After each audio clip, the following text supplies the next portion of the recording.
keluarga muda, jadi mereka juga bisa menikmati di sini dan bisa makin stay lah untuk di lokasi ini sambil menikmati kulinernya juga dari para UMKM. Bagi hasilnya gimana Pak?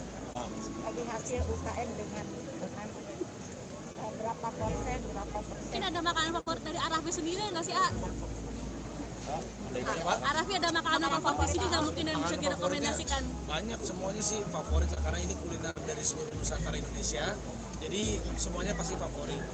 Ya pasti yang enak-enak inilah, maksudnya udah dikurasi juga, tadi Pak Edwin sudah bilang juga, sebenarnya itu bukan hanya kita menghadirkan cita rasa yang enak, tapi di tempat ini juga ingin menjadikan lifestyle juga.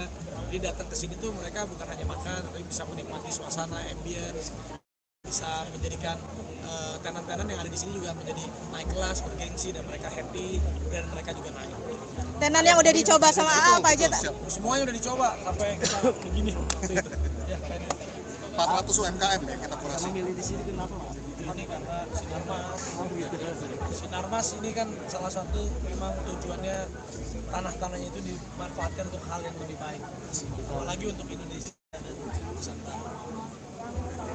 Mas Kaisang tadi kan bilang udah lama nggak kantor, fokus kampanye. Tiba-tiba jadi gitu. Perasaannya seperti apa sih di sini mungkin? Rasa apa? Kepada Pak Edwin, kepada direktur utama, dan alhamdulillah ada baik. Ada rencana bukber nggak sih, Mas Kaisang bareng-bareng keluarga? Cuman sibuk. Dengan keluarga saya sama Erina. Yang ada keluarga besar gitu, supaya promosi vlog. Promosi lewat saya sama Arafi dan jauh. Siap. Oke. Terima kasih. Terima kasih A. Update kagak ada ya? Iya ya.